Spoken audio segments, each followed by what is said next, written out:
Bienvenidos funcionarios del Poder Ejecutivo, bienvenido doctor Cordero, a quien le tengo mucho respeto, a pesar de que siempre nos encontramos en veredas opuestas, defendiendo intereses distintos. Lo escuché recién atentamente hablando sobre los fundamentos del capítulo laboral y las razones que motivaron la propuesta de estas modificaciones. Me anoté que usted decía que era generar empleo y dar seguridad jurídica como objetivos principales. Lo anoté porque el capítulo laboral no estaba incluido originalmente en la ley bases, entonces no estaban los fundamentos para saber qué se buscaba, qué bien jurídico se buscaba tutelar o qué objetivo político se buscaba con esta reforma. Debo decir que no creo que sea sinceramente este el objetivo. Siempre se utilizan eufemismos, cuando no títulos cargados de cinismo a la hora de presentar leyes que buscan un objetivo poco confesable. Me acuerdo de la ley de solidaridad previsional, se llamaba solidaridad, pero terminaba con el sistema solidario y imponía un régimen de capitalización individual. Sinceramiento tarifario, todas palabras, ley de empleo, que terminó con un desempleo del triple de lo que comenzó. Y acá me parece que otra vez, cada vez que hay una reforma laboral de esta naturaleza, los objetivos son otros, que es maximizar la ganancia de las empresas a costa de la pérdida del poder adquisitivo de los salarios, de lo que llaman el costo laboral, que son los derechos de los trabajadores, y además un contenido más sociológico que es el de promover y aumentar el sometimiento, la subordinación, romper ese equilibrio que las leyes buscan garantizar en una relación que naturalmente es desigual. Y me parece que esta ley busca esas dos cosas.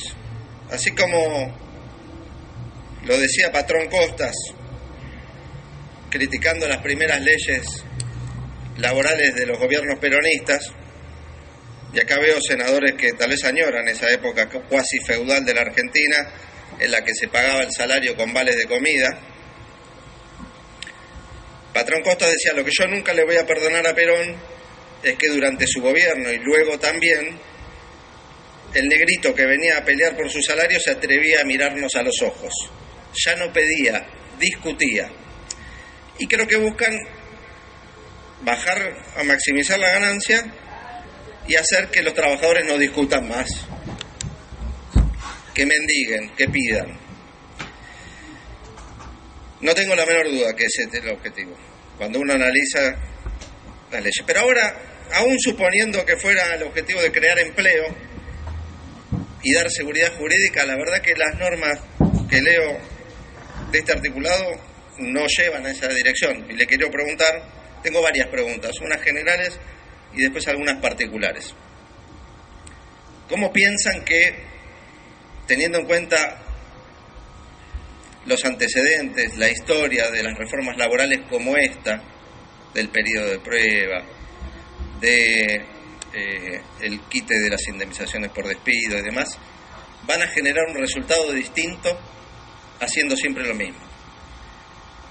Si en los 90, cuando se implementaron los contratos basura, la baja de los aportes, que después financiaron la seguridad social, y es otro tema que, si hay tiempo, me gustaría también profundizar,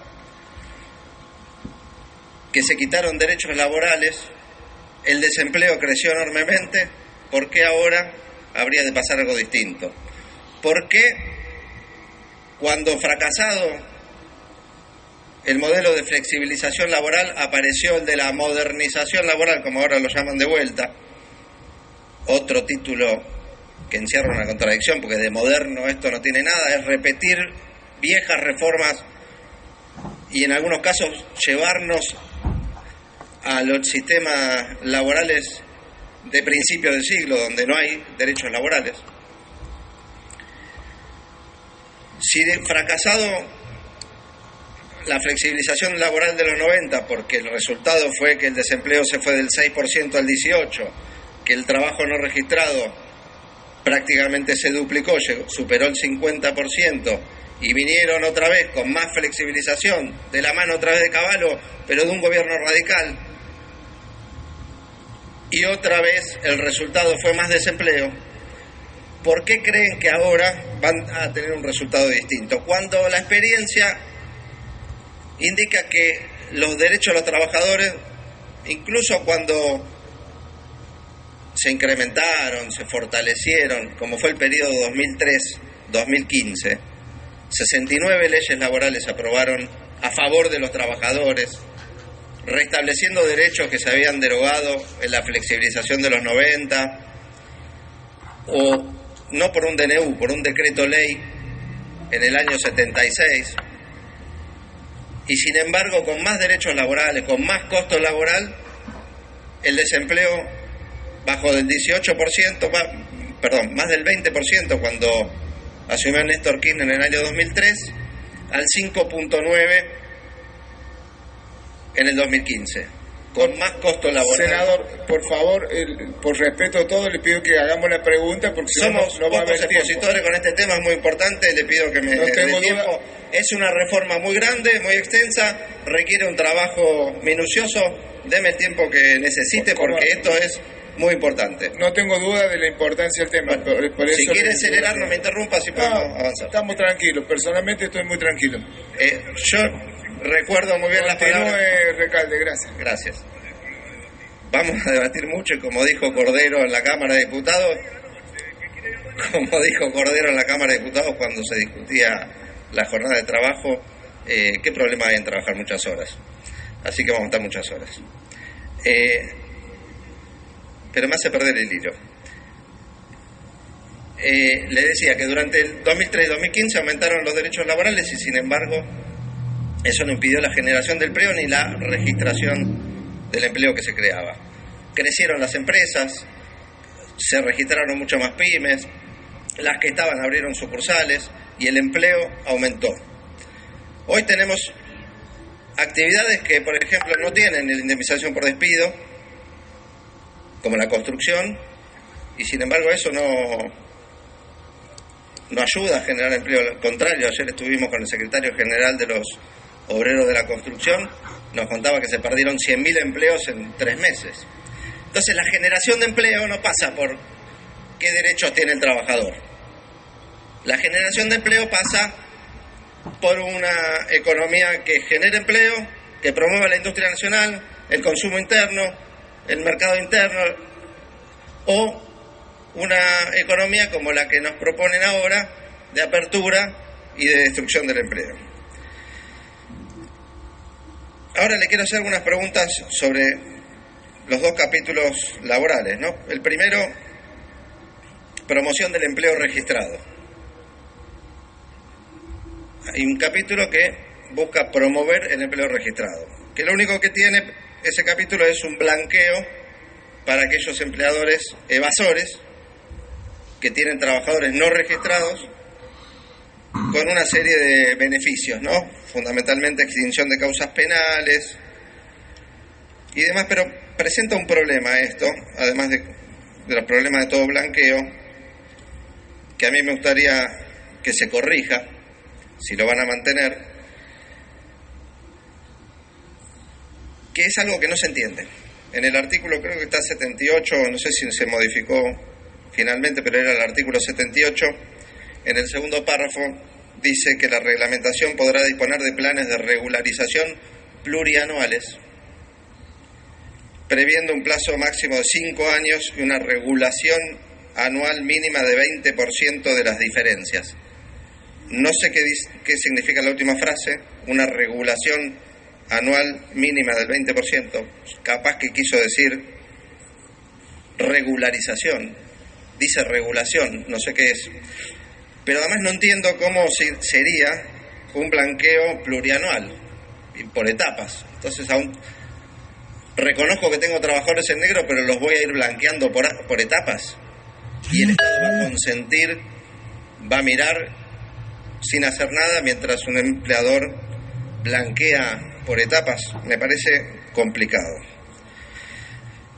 Después, me parece que este capítulo se contradice con el siguiente, porque el Ejecutivo promueve el empleo registrado, pero en el capítulo siguiente despenaliza el empleo no registrado. Impunidad para no registrar en muchas de las disposiciones, no solamente eliminando las multas, que por supuesto es una de las partes centrales para promover el trabajo en negro. Es como que uno quiera promover que no haya más inseguridad y robo de celulares en los subtes, entonces despenalizo el robo de celulares. Promueven el trabajo registrado, pero despenalizan el trabajo no registrado. No se entiende. La verdad que no se entiende.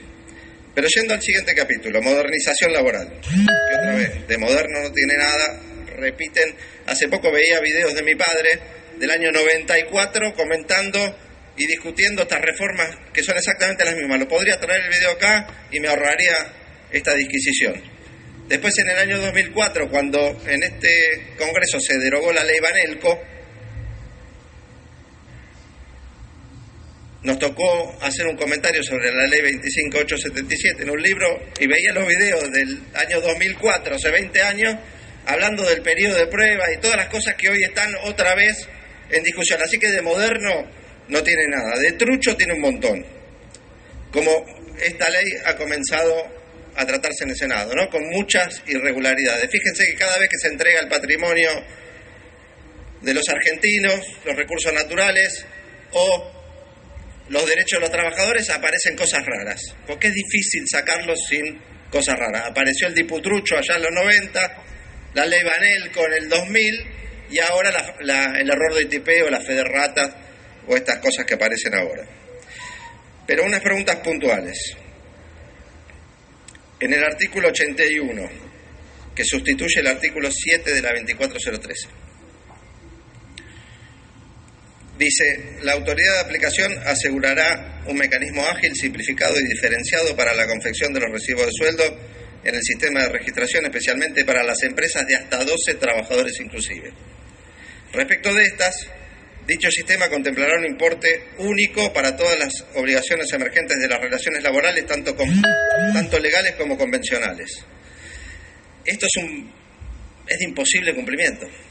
¿O cómo van a hacer para que las empresas de hasta 12 trabajadores cumplan con los convenios que tienen con los sindicatos, que son todos distintos, en una suma de pago único que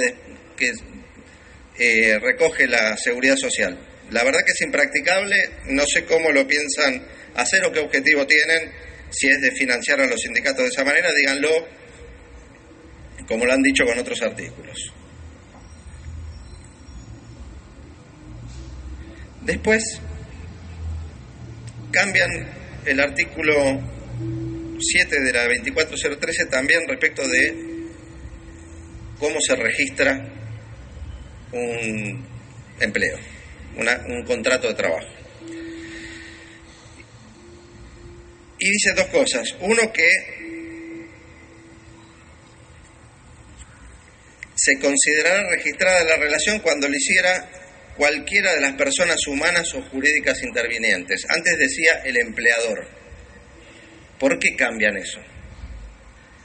¿Cuál sería? ¿Quién podría registrar un contrato de trabajo si no fuera el empleador? ¿Que el trabajador registrara? No se entiende.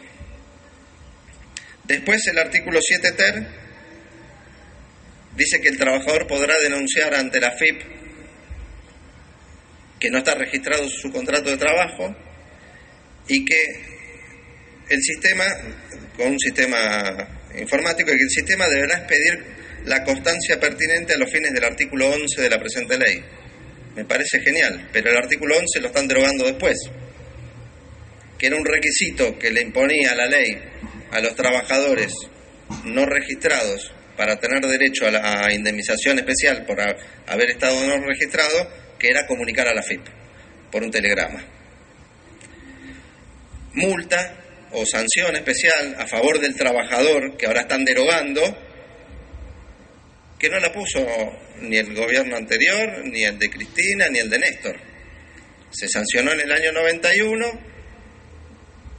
en una ley promovida por Carlos Menem, que establecía los contratos basura, establecía rebaja de aportes y contribuciones, abarataba los contratos, pero como contrapartida decía registren porque si no hay sanciones para el que te doy todas las facilidades para contratar barato, pero hacelo en blanco, si no multa, sanción. Bueno, ahora todas las facilidades para contratar barato o fuera de la ley de contrato de trabajo y sin multa, o sea, promoción del trabajo no registrado. Son 3 o 4 cosas más puntuales que tienen que ver con la redacción de la ley. Sigue la modificación del artículo 7, en este caso le agregan el 7 quater a la 24013.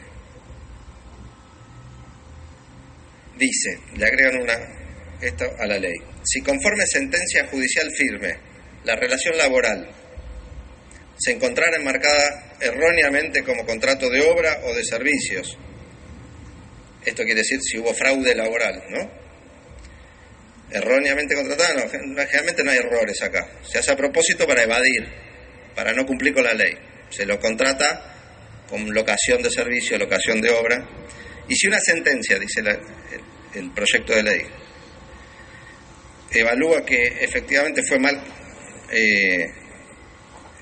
contratado con una figura fraudulenta, dice que de la deuda que tiene el empleador con la seguridad social se deducirán los componentes ya ingresados conforme al régimen del cual se trate, se establecerá un sistema de intereses menos gravoso y facilidades de pago. O sea, se promueve el trabajo no registrado adecuadamente, se promueve usar la locación de obra, la locación de servicios, porque si te pescan no hay problema, lo que ya pagaste no pagas 2 veces, como es la regla general, el que paga mal paga 2 veces, sino que lo pones a cuentas con intereses además favorables y pensados para favorecer al empleador que evade. Termine con el artículo 7. Sustitúyese el artículo 18. En el artículo 18 lo que hacen es suprimir en el Sistema Único de Registro Laboral, primero le sacan la palabra laboral, no sé por qué, pero el Sistema Único de Registro Laboral, que lo lleva el Estado, hoy se anotan el empleador y la afiliación del trabajador al sistema de cobertura social. Se lleva el registro de los contratos de trabajo bajo modalidades promovidas, que por suerte fueron derogadas, y cualquier otra modalidad promovida, y acá se elimina ese registro, para que nadie sepa qué empleadores están contratando con contratos basura o con modalidades promovidas. Me llama la atención eso también, las dos cosas de ese artículo. Otro comentario particular sobre el periodo de prueba, ya hablamos mucho porque estamos en contra, pero que además de extender los plazos, haciendo que el periodo de prueba pierda la supuesta finalidad que tiene de evaluación del desempeño, de las aptitudes de un trabajador, la verdad que se tenga que tomar un año un empresario para evaluar si el trabajador cumple con las aptitudes o no, es raro. Está claro que el objetivo no es la evaluación del desempeño, sino tener un año de despido gratuito. Encima le sacan el deber de preavisar, ni preaviso le dejan al pobre trabajador, cuando en otros momentos de la historia con periodo de prueba el preaviso se mantenía. 2 cositas más y termino. No sé si está anotando los artículos que le menciono. En el artículo 91, que agregan el artículo 245 bis. Ayer estuvieron hablando del INADI y que se suprimían organismos, pero que las políticas antidiscriminatorias se mantenían. Bueno, resulta que acá se promueve o se tarifa la discriminación, contrariando la ley 23.592, contrariando la jurisprudencia de la Corte que dice que la ley 23.592, la ley antidiscriminación, se aplica también en las relaciones laborales y si hay un acto discriminatorio tiene que sancionarse con la nulidad. El proyecto de ley dice que los empleadores pueden discriminar pagando una indemnización un poquito mayor. Esto es inconstitucional. Esto afecta a la seguridad jurídica. Esto va a generar litigiosidad. Si buscaban seguridad jurídica, esto ya le adelanto que cualquier trabajador que se sienta afectado va a litigar. No alcanza con pagarle una mísera mitad de indemnización para reparar un acto discriminatorio. Y finalmente, lo más grave de todo, el capítulo 4 de los trabajadores independientes con colaboradores, que es otra norma también inconstitucional. Si quieren darle seguridad jurídica a las empresas, no las tienten con estas figuras inconstitucionales, de poner a los trabajadores fuera del derecho del trabajo, en contra de lo que dice la Constitución Nacional y el artículo 14 bis, que ordena a los legisladores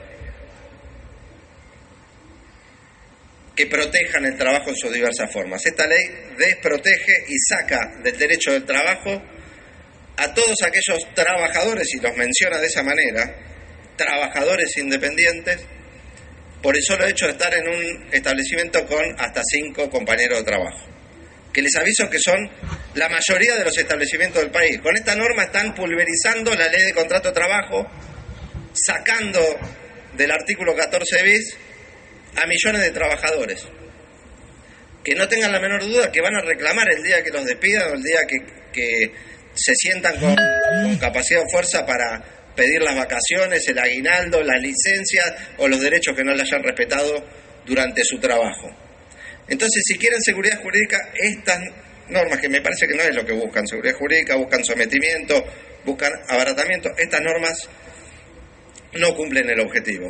Y por el contrario, les aseguro que van a aumentar la litigiosidad, que van a aumentar la inseguridad jurídica y que van a generar mucho descontento social y muchas protestas que fueron las que finalmente originaron el nacimiento de los derechos laborales. Así que no van a terminar con los derechos de los trabajadores con un DNU, no lo hizo la dictadura con un decreto ley y no lo van a hacer ahora tampoco con esta ley. Muchas gracias.